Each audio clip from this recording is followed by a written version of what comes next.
Magdamag na nagbantay si Spencer sa ospital. Matagal siya naghintay sa resulta at balita ng doktor patungkol sa operasyon ng kanyang asawa. Mataimtim siya nagdarasal, lumuluha, at humihingi ng pagkakataon na sana ay makita pa niya ang asawa. Sa mga sandaling ito, ay tanging kalagayan lamang ng kanyang mag-ina ang kanyang nasa isip at nagsabing, "Pinagsisisihan ko ang aking nagawa. Titigilan ko ng aking pagkataksil. Basta buhay lamang ninyo ang aking mag-ina. Pakiusap." Yan ang kanyang dasal sa kanyang isipan. Pag-aalas 3 na nang matapos ang operasyon. Pagkalabas ng doktor, ay lumapit kaagad si Spencer sa kanya. "Dok! Dok!" sigaw nito at halos magkandara pa sa kanyang pwesto. Nagulat ang doktor nang siya ay makita at tila may pagkadismaya itong nakabakas sa mukha. "Mr. Valdemesa, hindi ko alam na nandito ka pala. Mabuti naman." Sarkastikong tura nito. "Kumusta ang mag-ina ko, Dok? Ligtas ba sila?" Ang bata, si Margarita. Nakahawak ito sa kamay ng doktor at puno ng luha ang kanyang mga mata. Napabuntong hininga ang doktor na siya nagpakaba sa asawa. Fortunately, nadala sila sa operating room on time. Mahuli lang ng ilang segundo ay maaari nilang ikamatay ito. Kung nag-aalala ka pala, sana inagahan mo ang punta. Hindi sana nalagay sa peligro kung ang kaagadan na isiyas ang asawa mo.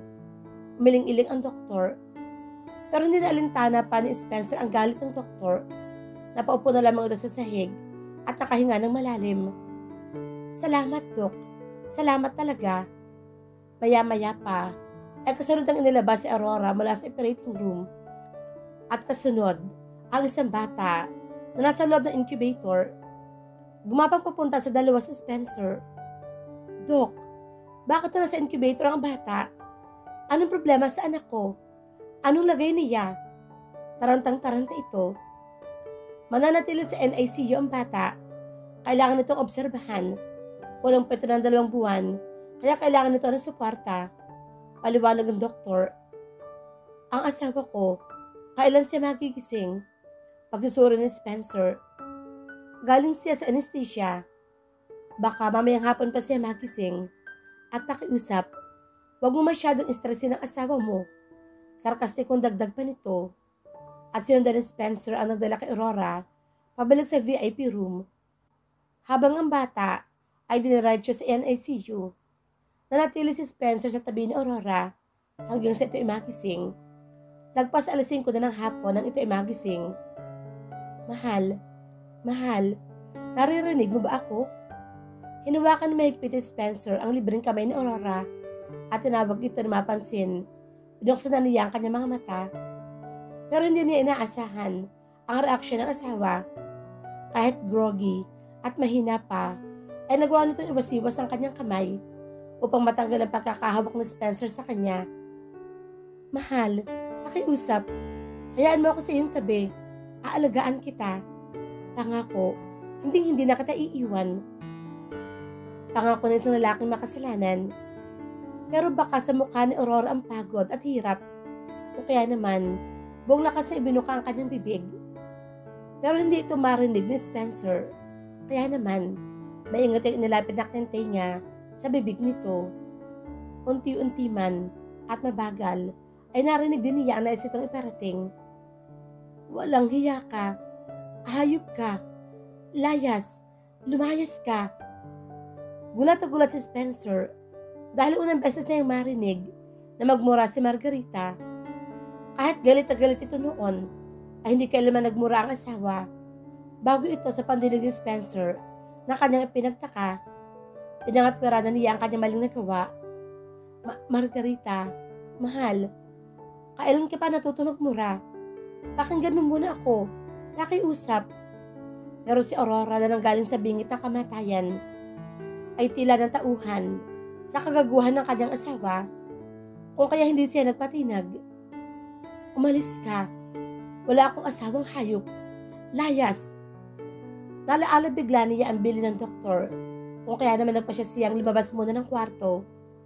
Pagkaraan ng kalahating oras, ay dumating ang kanyang ina at ama.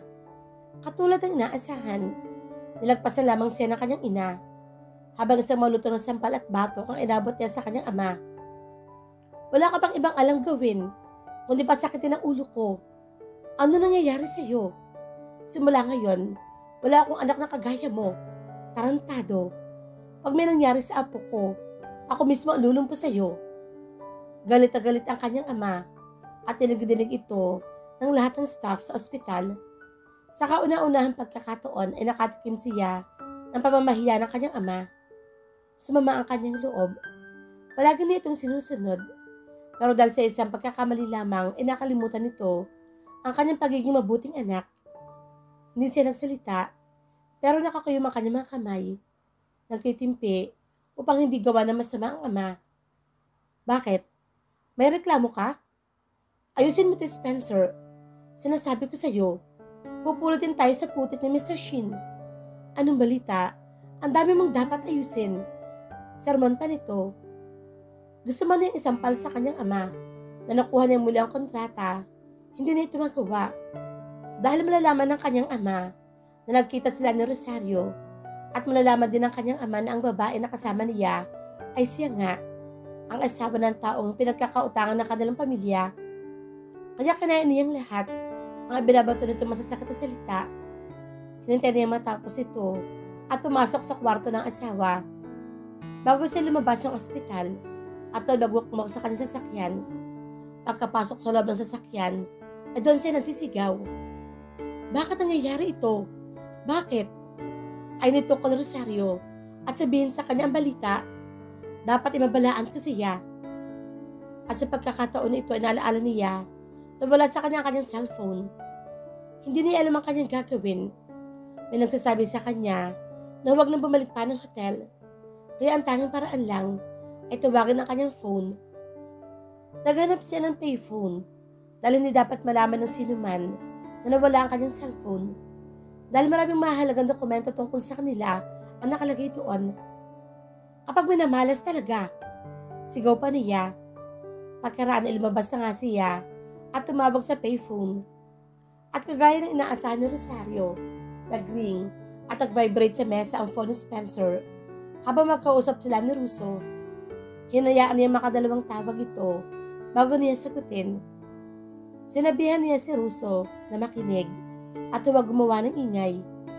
Malumanay, pero walang ganang sinagot ito ni Rosario at nilagay sa loudspeak mode. Yes, hello? Matagal bago sumagot ang nasa kabilang linya. Tumasiguro niya si Rosario nga ang kanyang kausap. Isa ka lamang ito nagsalita ng mahinang-mahina. Hello, Rosario. Si Spencer ito. Oh, bakit ang registered phone ang gamit mo? Puna ni Rosario. Kasi basta. Nandyan ba sa malapit sa iyo ang asawa mo? Paninuguro nito. What do you think? Hindi ako makikipag-usap sa iyo kung nandito ang asawa ko. So, ano kailangan mo? Pasungit niyang tanong. Pwede ba tayo magkita? Kailangan ko kasi makuha ang phone ko kahit pumunta ako sa inyo. Kung okay lang. No. Mabilis siyang sagot. See you tomorrow. I'll be at the shooting ground sa may northbound sa Mount Licas. Alam mo ba iyon? Yes, I know that. But I don't have time. Please, I can't leave the hospital for long. Please. Either you go there or not, I don't care. Ikaw ang may kailangan sa akin, hindi ba? See you there at 1 p.m. At agad pinatay ni Rosario ang tawag. Inis man si Spencer ay wala siyang magawa kundi ang sumunod sa gusto ni Rosario. Walang hiya talaga at ibinalibag nito ang gamit na payphone.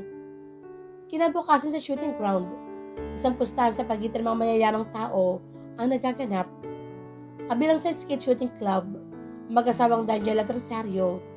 Ganon din naman ang mga Valdamesa. Pero kamakailan lang ay hindi na masyadong sumasama ang mga Valdamesa sa kanila, habang ang mag-asawa naman ay nakabuo na ng mga connection sa ilan sa mga miyembro nito. Tapat na launa ng hapon ay dumating si Spencer sa nasabing lugar at pagkapasok pa lamang ay nilapitan kaagad siya ng dalawang staff. Sir Spencer, ipinasusundo po kayo ni Mrs. Madrigal, sabi ng isa, at inanyayahan siya sa isang pwesto doon. Napangiwi man si Spencer dahil sa sinabing pangalan. Natuwa naman siya dahil talagang espesyal ang kanyang pagdating. Hindi niya alam na parang siyang tupa na susuga sa kuta ng tigre at leon. Kaya laking gulat niya nang dalhin siya ng mga ito sa kasalukuyang pustahan ng mga manlalaro. At andoon si Rosario na hagkan-hagkan ang asawang si Daniel. Kung kaya naman, lalong sumimangot si Spencer. Aalis na sana siya nang biglang tawagan ni Rosario ang kanyang pansin. Mr. Valdemesa, come up here. Wika pa nito. Kaya wala siyang nagawa kundi ang umakyat. Sumunod dito ay isa-isa na yung binati ang mga kaibigan at katunggali din nila sa negosyo. Nagkwentuhan ng konti at saka nagkapalagayan ng loob. I didn't know you skid shoot, Mrs. Madrigal. Sambit pa ni Spencer. Nagtawanan ang mga naandoon, maging si Daniel, at saka pinagyabang.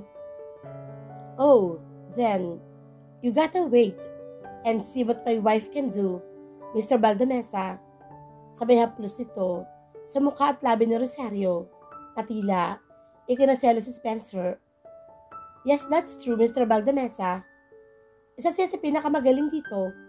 Bida pa rin sa nilang kasama. Really? That's great then. Pekang ngiti nito. Pero sa aking tingin, your wife can be her rival dito. Dagdagang isa na siyang kinagulat ni Spencer. Todo tanggi ito. Oh no. My wife doesn't like sports like this. Ayaw niya na maingay. At yung feeling niya ay may halong violence. Maliwanag nito. Sa kanyang pagsasalita ay napansin ni Daniel ang pagkunutong noon ng Rosario.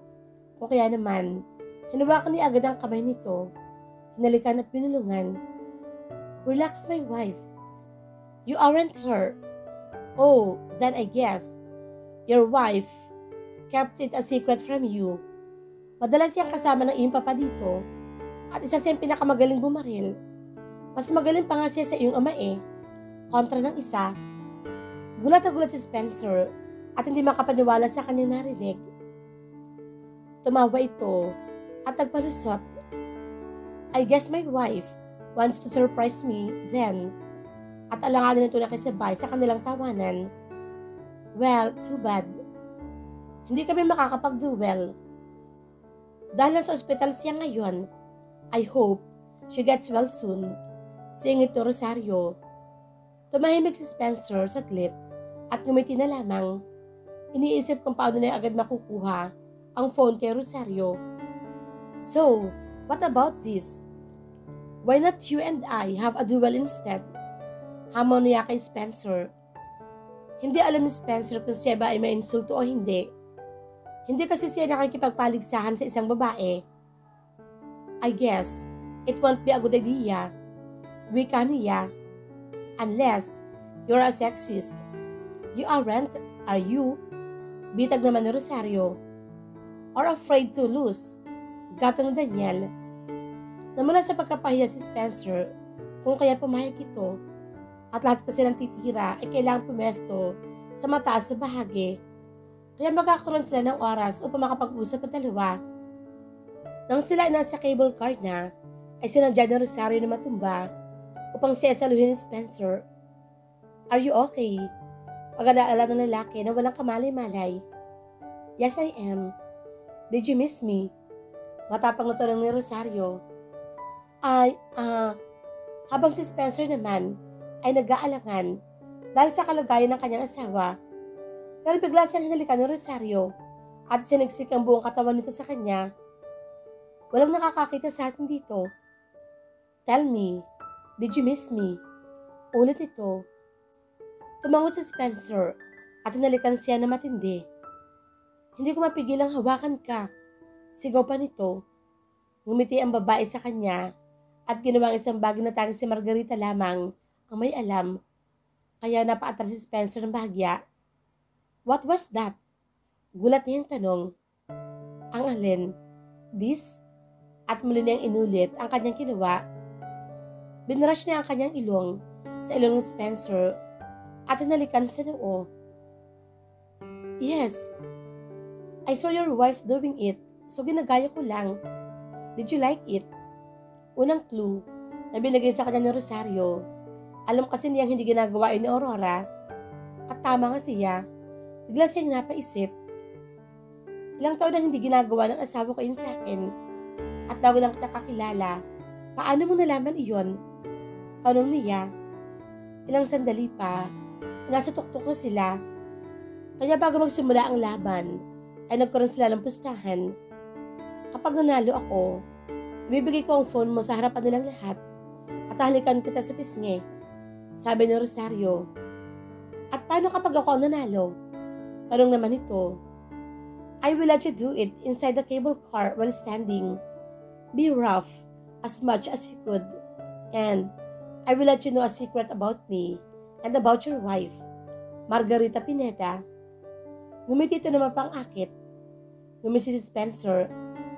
I won't lose then, Mrs. Madrigal. Pag-uulit ito. At nagsimula na ang kanilang paligsahan. Para silang laging tama at tayang score nila. Napansin ni Spencer na left-handed pala si Rosario, katulad ng kanyang asawa. Kaya napapangiti siya habang pinapanood ito. Pero kabado rin baka matalo. Bawat labas ang target sa ere at bawat kalabit ng gatilyo sa bawat round ay parehas sila.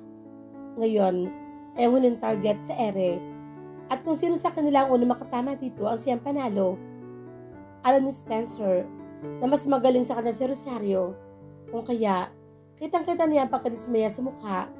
Kaya naman, laking gulat niya na pamilya si Rosario sa huling round. Shit! May kumagat sa aking langgam. Wika nito. You missed? Masiglang sabi ni Spencer. And you won. It's time to claim your prize. Nakangiting sabi ni Rosario.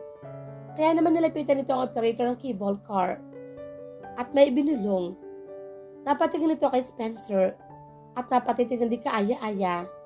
At dire-diretso na ang babae sa loob. Let's go?